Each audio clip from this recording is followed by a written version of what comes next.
yo puedo hacer todo. Cuando llegaste abajo, la copa se te vació en 2 minutos. ¿Crees? ¿A qué trabajas? Yo trabajo en el... ¿A qué trabajas? Ah, a mío. Cuando yo llego aquí abajo, se te acabó la plenitud. ¿Y se puede con todo? Ahí se puede hacer. Yo sí. Yo te digo, he cambiado. Te digo, pues ahí me cuesta tanto. En principio, es imposible que la copa sea vacía. Imposible. Es imposible que el rayo del sol deje de ser rayo del sol. Es imposible que una ola de mar deje de ser ola. Está ahí, no se puede. No se puede vaciar. Pero ¿qué pasa? Tenés sensación de vacío, que es distinto. Tenemos sensación de necesidad, aunque no la tengamos. Entonces tenemos este juego de creerme necesitado, de creerme vacío. Y si me creo vacío y necesitado, es el principio de toda mi historia. Porque entonces voy a pretender de que alguien me devuelva lo que se me escapó. Y ahí vienen los enojos. Cuando trabajamos en descodificación, vamos a un punto donde es el conflicto de una enfermedad y le digo a la persona: estás delante de tu papá, por ejemplo, y le digo: ¿qué pensás? Que mi papá no está. ¿Y qué sentís? Angustia. ¿Cuál es la emoción? Bronca. Y en un momento le digo: ¿y qué es lo que no te da tu papá? Un jueguito de palabras. ¿Qué es lo que no te da tu papá? Y no me da amor, no me da cariño. Parece verdad eso, ¿no? Al sentir que no le da cariño el padre, se enoja. ¿Se enojaron alguna vez con alguien? La pregunta es: ¿qué no te dio esa persona? Se enojaron porque eso no les dio algo. Esa es la raíz de todo enojo. ¿Se angustiaron alguna vez? ¿Qué es lo que no te dio? ¿Se entristecieron alguna vez? ¿Qué es lo que no te dio? ¿Qué es lo que no te dio? Algo no te dio. Parte de una necesidad. Volvemos al caso. ¿No? Decimos: ok, te pido en un ejercicio que hacemos: papá, tengo bronca porque no me dio amor. Ok, vení y le digo: ponete en el lugar de papá. La misma persona en el lugar del padre. Y le dice, yo como terapeuta le digo: hablale a tu hijo. Entonces dice: no sabía que te sentías así. Y se lo enoja. Entonces le digo: ¿amás a tu hijo? Sí, lo amo con todo mi corazón. ¿Quién está hablando acá? El padre. Está hablando la proyección. Fíjese qué tremendo.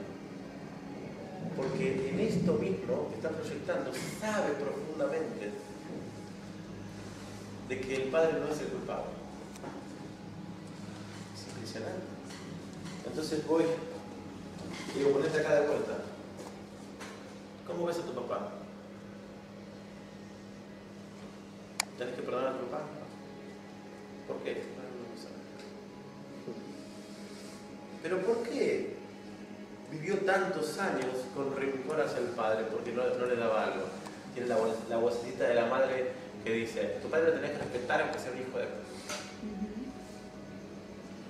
Y por fidelidad a la madre sigue pensando que el padre es un HDP. Pongo ejemplo. Porque como mi mamá me da de comer, si ella tiene un enemigo, el mío también. ese hombre, me doy cuenta que ese hombre nunca me hizo nada. Solamente fue una proyección de una creencia instalada por mamá. Pero a mí eso me enfermó la vida.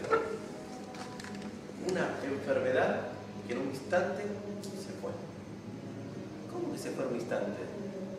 ¿Se pudo haber un cáncer retroceder en un instante, un paralítico levantarse, un muerto resucitar en un instante? Por Dios. Se puede en un instante porque no existe, porque no es verdad, porque es una ilusión. Lo único que se puede ir en un instante es una ilusión. La idea de que Pablo me robó el celular se fue en un instante que descubrí que mi celular nunca se había ido de mi poder. La idea de que un pañuelo desaparece se fue en el instante en el que vieron dónde se escondía. Es como pagar un proyecto de Claro, proyecto. Lo pagas. Y la consecuencia se fue en un instante.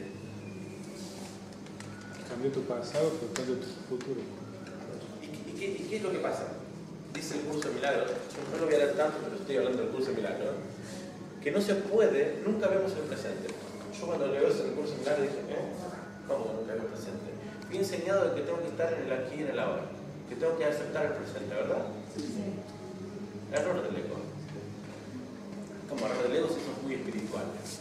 Estar en el presente es un error del ego. ¿Qué presente? Contame. Nadie puede observar el presente. No existe el presente. ¿Cómo no? Es lo único que existe. No, no existe el presente. Lo único que existe es la eternidad. ¿Y no es lo mismo? No. Lo único que existe es la eternidad. Es la expansión. Pero no existe el presente tal cual es. Porque ¿qué es el presente? Ustedes en el presente vieron que el pañuelo desapareció. Y es el aquí y el ahora. Y no es verdad. Lo que vieron fue una proyección de sus desconocimientos. Nadie puede observar nada que no esté ligado al pasado porque el ojo no puede ver lo que no conoce. Por ejemplo, donde se escondió el pañuelo no lo pudieron ver porque no lo conocían. Solamente pudieron ver lo que conocían. ¿Y cuándo lo conocieron? Ayer, pasado, ¿no? Antes de ayer. En el pasado adquirieron un conocimiento y hoy solamente pueden observar lo que conocen. Y solamente, si vamos por otro lado, pueden observar donde hacen foco de atención. Y todo lo otro no pueden mirar, el ojo no percibe lo que no haya una conexión neuronal generada en el pasado. ¿Qué presente? No hay presente. Hay un pasado proyectado. Largo. Lo proyecto ahora. Porque si existiría el presente, es un caos. No es verdad, es una ilusión. ¿Se entiende, no? Perfecto. ¿El futuro existe? No, tampoco, porque es una conclusión supuesta de posibilidades que yo creo que son posibilidades de un pasado equivocado. Tampoco existe el futuro. ¿El pasado existe? Tampoco existe el pasado, ya pasó. El pasado es un recuerdo de errores. Porque ustedes me dicen, yo vi que el pañuelo desapareció. Y ese pasado nunca existió. Y de ese pasado van a sacar conclusiones para observar un presente. Tampoco es verdad. Y de ahí vienen las consecuencias de un futuro que tampoco existe. Mientras percibamos, no existe ni el pasado, ni el presente, ni el futuro. Existe una eternidad. Entonces me coloco dentro del holograma de la expansión de la divinidad. Maravilloso. Entonces le quito poder a toda mi percepción.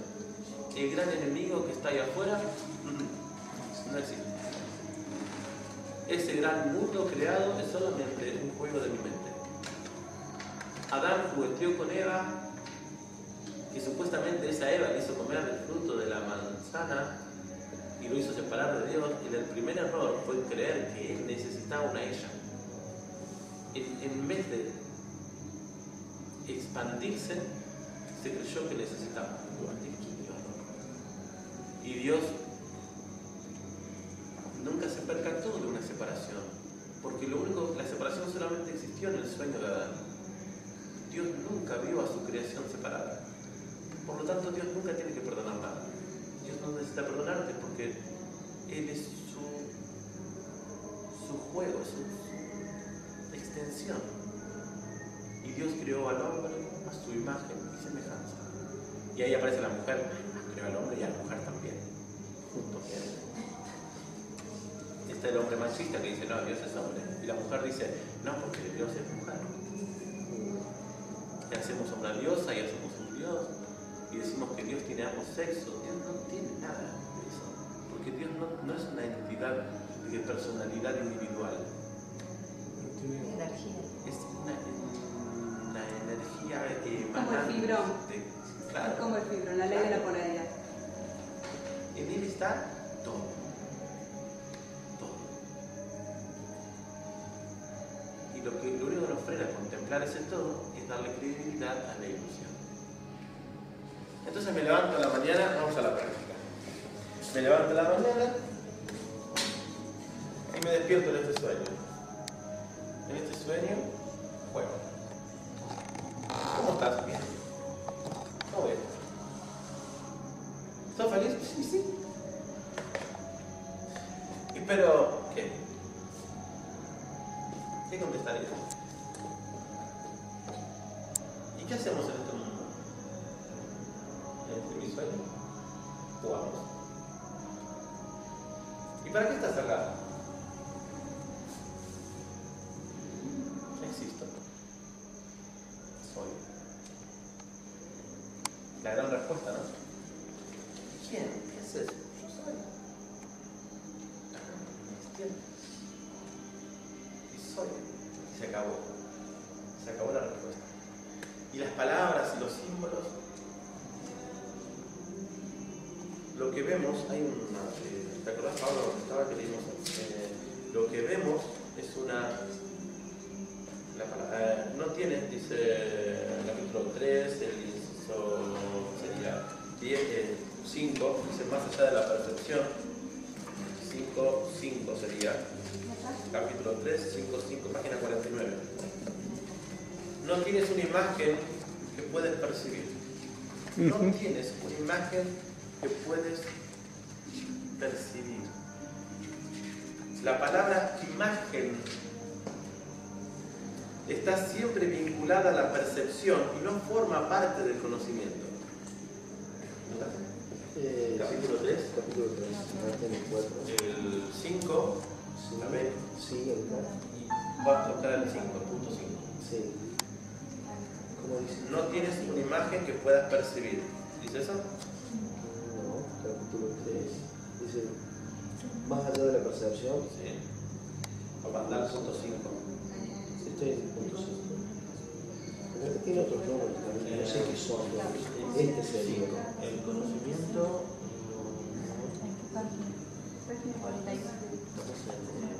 Capítulo 3, más allá de la percepción. El conocimiento está. No está sujeto a interpretación. Léelo, a ver, vamos a ver ahí. Lo que se está interpretando. El conocimiento no está sujeto a interpretaciones. Puedes tratar de interpretar el significado de algo, pero eso... Es el 5, está bien, perdón. Es el 4 que yo leí. El 4 o 5. Son esos otros numeritos que tiene. Para entenderlo mejor, para no confundir.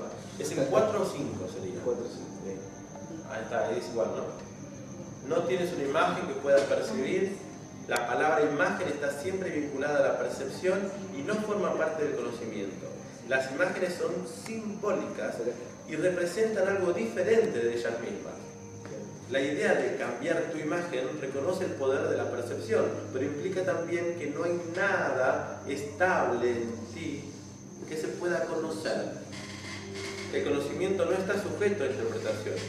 Puedes tratar de interpretar el significado de algo, pero en eso siempre existe la posibilidad de equivocarse porque se refiere a la percepción que se tiene del significado. ¿Qué es eso? Y vamos a un recreo. Vuelvo a lo mismo.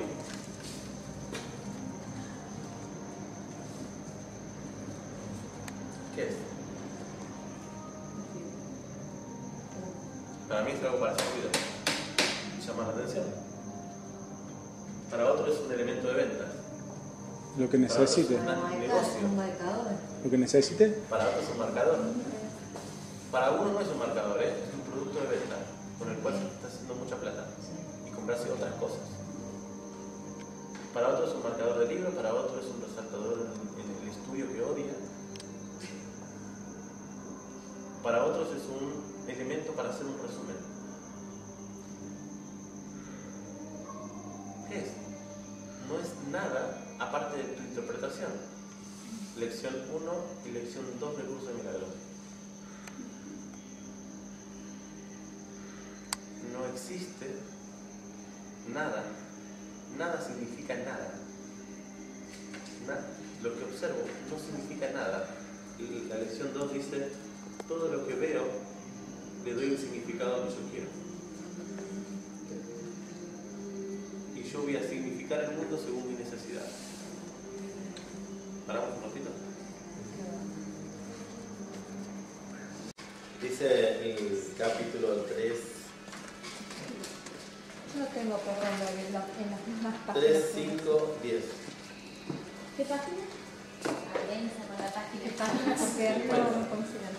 50. Entonces el capítulo 3, el 5, el 10.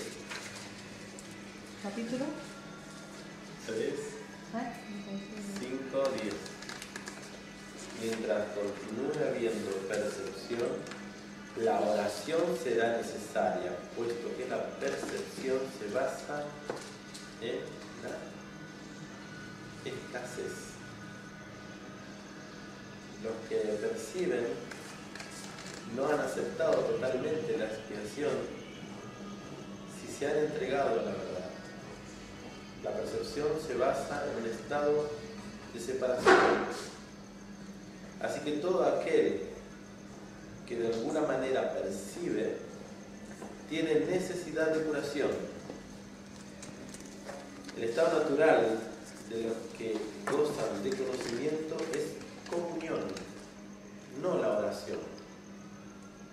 Interesante, ¿no? Dios y su milagro son inseparables. Cuán bellos son en verdad los pensamientos de Dios que viven en su luz. Tu valía está más allá de la percepción porque está más allá de toda duda. No te percibas a ti mismo bajo ninguna otra luz. Conócete en la única con mayúscula luz, en la que el milagro que eres se alza en perfecta claridad. Maravilloso, ¿no? Entonces, mientras percibamos, va a ser una proyección. Percibir está ligado a creer que recibo información de la afuera. Hoy la física cuántica también está declarando y está planteando la duda que se generó y se creó esa creencia durante mucho tiempo de que los 5 sentidos perciben. Los 5 sentidos proyectan. Hace la famosa pregunta, ¿hace ruido el árbol cuando se cae en medio de un bosque y no hay nadie que le escuche? ¿Hace ruido? No hace ruido. No existe el ruido.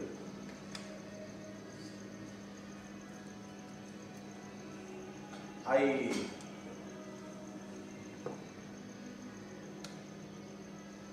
música que pasa por acá, por la radio, hay radio, no, pasan ondas, pero no hay sonidos, hasta que no haya un decodificador que sintonice y pueda decodificar las ondas y trasladarlas a sonidos. Si no hay un oído, no hay sonidos. Y estamos hablando de un solo sentido. Ahora viene la parte más difícil, porque la otra la podemos entender con la radio. Vamos a una televisión. ¿Están todos ahí en el aparatito? No. Hay un decodificador de imagen que hace que ahí haya una imagen. La verdad es que no hay nada. Sin embargo, vemos esa imagen en un cine y lloramos y nos reímos y nos paramos a aplaudir. Mueven las emociones y nuestro cuerpo. Algo que no está ahí. Son decodificaciones de ondas que junto con sonidos y percepciones visuales ilusión. Bueno, había algo que cuando escribí el libro recuerdo la charla con mi hijo Nahuel, que yo tuve. Tengo 2 hijos, Brian y Nahuel. Nahuel tiene 18 ahora, en ese tiempo tenía 16. Leíamos la física cuántica, que no existe la materia. Yo quería entenderlo. ¿No? Teníamos un termo arriba de la mesa. Pero el termo existe. Y él me decía, no, pa.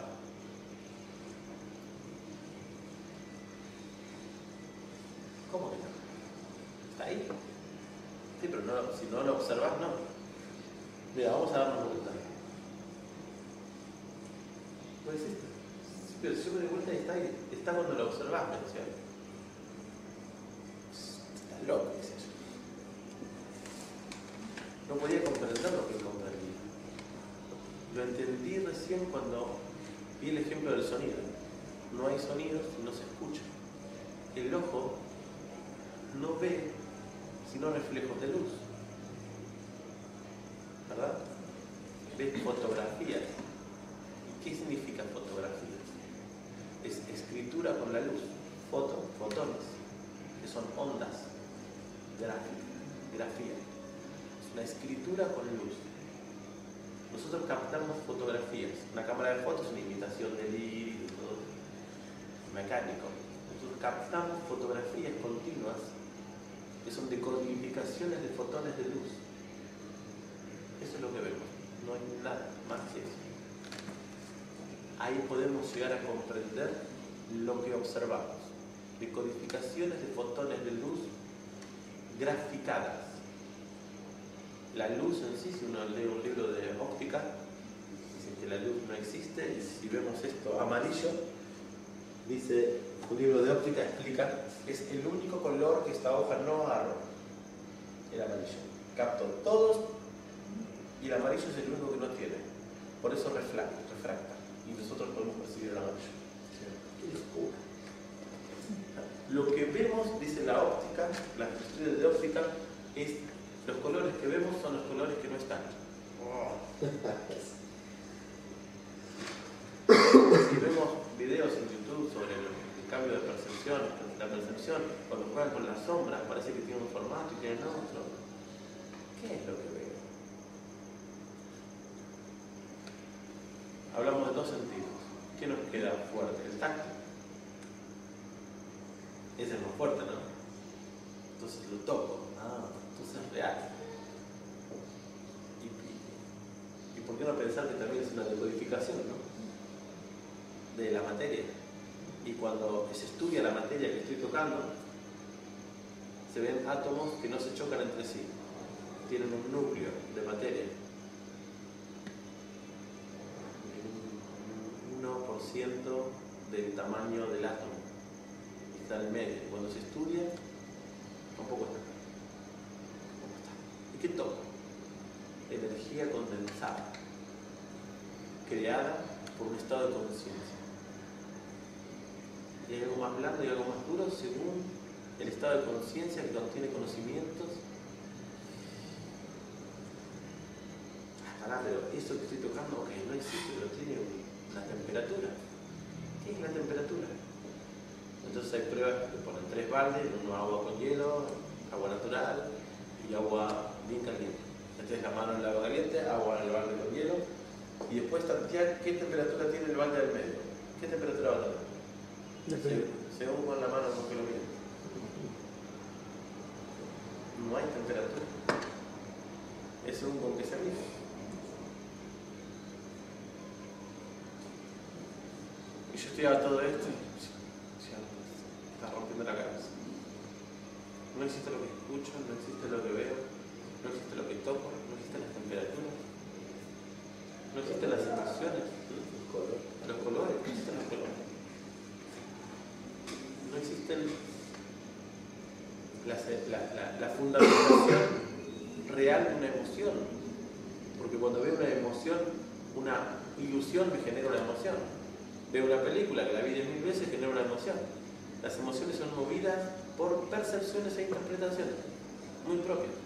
Y la misma película que yo veo y me da risa, al otro le da llanto. Quiere decir que eso no es verdad. Es algo que se utiliza para que cada uno interprete según lo que necesite sentir. Yo sentía que se me desvanecía el mundo. Y decía, entonces no existe lo percibido. Y si mi pasado es solamente el recuerdo de percepciones, recuerdos conscientes e inconscientes de momentos que percibí y redes neuronales de percepciones de mis ancestros con menos conocimiento que yo todavía, ¿qué es mi historia? Sino una ilusión.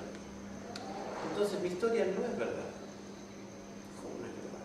No es verdad mi historia. Por lo tanto, como yo percibo según mi historia, tampoco es verdad mi presente.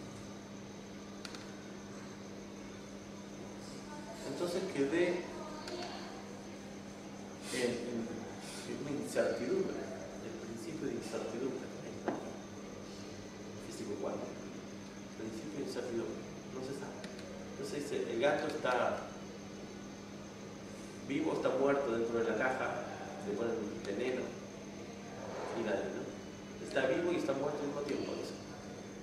Bueno, el experimento es más complejo. La onda del experimento de doble rendija, según en el curso lo voy a explicar mejor, pero si según la observación se modifica según el observador. Si el ojo modifica, ¿qué modifica? Modifica lo que se ve, pero antes de que alguien vea, no hay más que una onda de infinitas posibilidades. Que no se puede saber. No se puede saber nunca. Y cuando la veo, En cuanto lo vi, colapsó en una limitación. Entonces, en cuanto nombro algo, lo limito. En cuanto lo nombro, en cuanto lo defino, lo limité. Lo limité en un formato basado en una carencia. Entonces, bueno, entré en crisis. Realmente les digo que no voy a dormir. Con Nahuel, con mi hijo, tuve que ir a hablar con la escuela porque eran las 4 de la mañana y seguíamos hablando y faltó, no sé, meses, cuando llegaba tarde. Y le tuve que ir a decir a la directora, falta porque nos quedamos charlando sobre el físico cuántico. La directora me dijo, su hijo está salvado. Yo creo eso. Porque se le corrió el velo. Estábamos hablando y sacábamos conclusiones. Y por ahí conocimos a Jean-Pierre Garnier con el desdoblamiento del tiempo, donde basa una teoría en el mundo dual parado en la no dualidad. El tipo dice, el pasado y el futuro no es más que nada. Y nuestro doble energético viaja, va y viene. En nuestro mundo dual lo hacemos viajar a un supuesto futuro. Se le preguntó en el curso cuando fui, decimos, ¿y viaja al futuro? ¿Hay algo en el futuro adelante? Y Gabriel se quedó mirando, el francés y se rió. Muy profundo fue esa sonrisa. Y él dijo, ¿y qué es el futuro? Sino lo que le tenemos miedo. Piensa en eso. ¿Qué es el futuro sino lo que se le teme?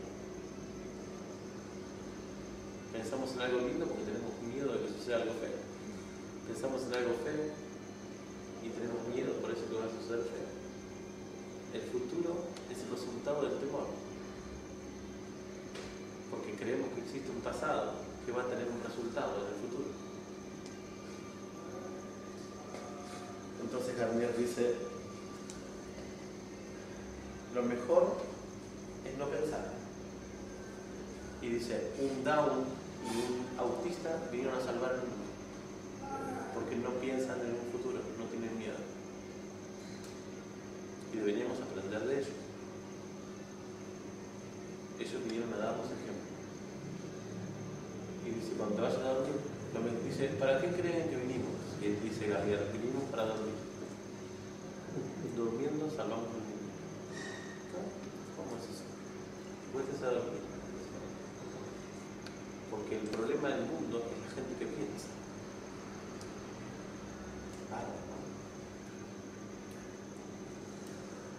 A no ser que corrijamos nuestro pensamiento. Porque en cuanto pensamos, creamos un futuro posible. El futuro nunca llega, dijo uno. No. Pero nos condiciona. Y lo creamos continuamente. Porque creamos lo que pensamos en el presente suele ser el resultado de un pasado. ¿Me siguen? Sí. Estoy tratando de parafrasear al francés. Entonces dice, a la noche entreguen su problema al doble. ¿Quién es el doble? El doble es el cuerpo energético. ¿Y qué es igual a nosotros pero en energía? Casi no.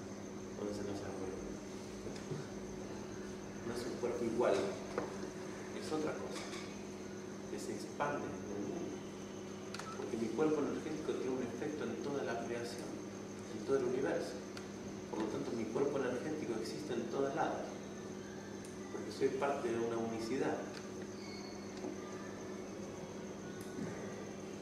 Le entregan a esa unicidad. ¿No le resuena lo mismo que decir, le entregan a Dios? El punto es entregar y no quedarme con eso, porque voy a seguir generando la conclusión y voy a generar redes neuronales que después las voy a proyectar, porque si lo entrego después no lo proyecto. Maravilloso. Y cuando se van a dormir, le agregó en este último tiempo a mí, piensa en un pensamiento benevolente hacia alguien. ¿Por qué creen que? Porque la forma de darse cuenta que entregaste tu problema. Porque una persona, él arrancó el curso diciendo, ¿alguien sufre de insomnio? Algunos levantaron la mano y dijeron, de ahora en adelante nadie más va a tener insomnio. Te los aseguro. Nadie más sufre de insomnio. ¿Tan seguro estás? Y yo pensaba, digo, ¿tan seguro estás? El tipo estaba seguro. Porque después dijo, le entregan al doble el problema, que es la causa de tu insomnio. Después tiene un pensamiento benevolente hacia alguien, que es lo más aburrido que pueda haber. Te quedas dormido. Se acabó el insomnio.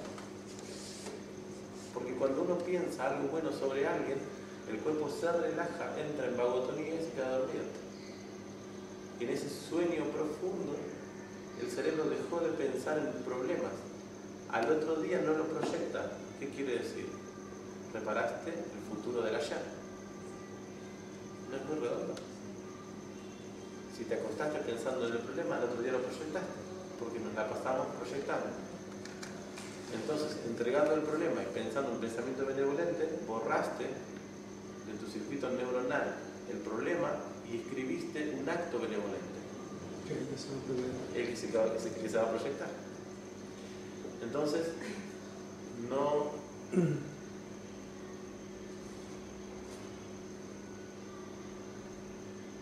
te preocupás por el mañana. Y ese supuesto futuro es el que se repara. Pero es un futuro que no llega nunca. Pero como en el futuro están los miedos, cuando yo entrego el doble, entrego el miedo.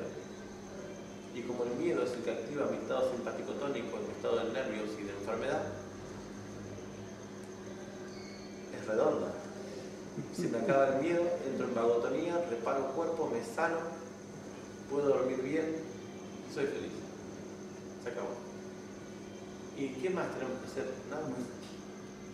¿Y cuál es nuestra misión? ¿Crees que hay otra misión que esa? Si todo el mundo hace cosas para ser feliz, ¿o no? Alguien hace algo para no. Todo el mundo huye de problemas y busca la felicidad.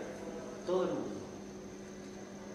Y huida y ataque es entrar en estado simpático tónico de alerta. Y si estás en alerta, te enfermas. Entonces, quien busca la felicidad se enferma. Quien está en estado de búsqueda se enferma porque vive en carencia. En cambio, si le entregas tu problema. Deja de haber un futuro de miedo. Entonces el curso de milagros dice, existe el amor y el miedo. Lo contrario del amor no es odio, sino es miedo. Miedo, ¿sí? Generaste un mundo externo a ti por miedo. Entonces en el miedo se enquilomba la vida. Es redondo, ¿no? ¿Cómo? Buenísimo. Entonces, Gabriel dice, no es una técnica, es una ley. Esto funciona así, para eso existe dormir. Para apagarse. Las imágenes antiguas, los sabios, siempre están reflejados durmiendo, porque así iban al oráculo y solucionaban los problemas. Entonces, lo que pasa es que tanto el diablo como lo que pensamos, hace 2000 años que existe, que se escribió nada más, pero no existían anteriormente. Está todo plasmado en las imágenes, igual que el velo, hay muchas imágenes donde sale el velo de Isis. Platón habla de la cueva, ¿se acuerdan? El mito de la caverna de Platón. Platón sabía algo, sabía esto Platón. Cuenta el mito de la caverna, que el hombre está encadenado en una caverna donde hay fuego del otro lado y solamente ve la pared donde está proyectada la sombra de la gente que pasa por un pasillo y ve solamente la sombra y escucha los ruidos y como no puede darse vuelta piensa que los ruidos vienen de esa sombra y cree que ese es el mundo real. Y un día uno es desencadenado y sale afuera, ve el sol, no entiende, no puede, no está acostumbrado a ver el sol, entonces comienza a ver las sombras de lo que está acostumbrado y de a poco ve las imágenes, los elementos que da la sombra hasta que percibe el sol también y puede ver la verdad. Entonces vuelve a la caverna y le quiere contar a estos como buen tipo y le dicen, estás No le creo.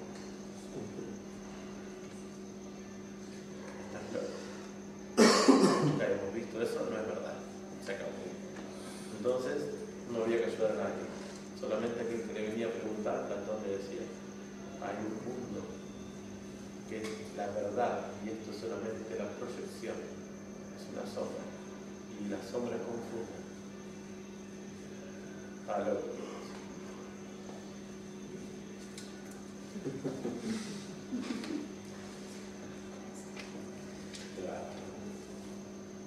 me gusta en el capítulo 5 empieza con una frase maravillosa. ¿Ustedes saben?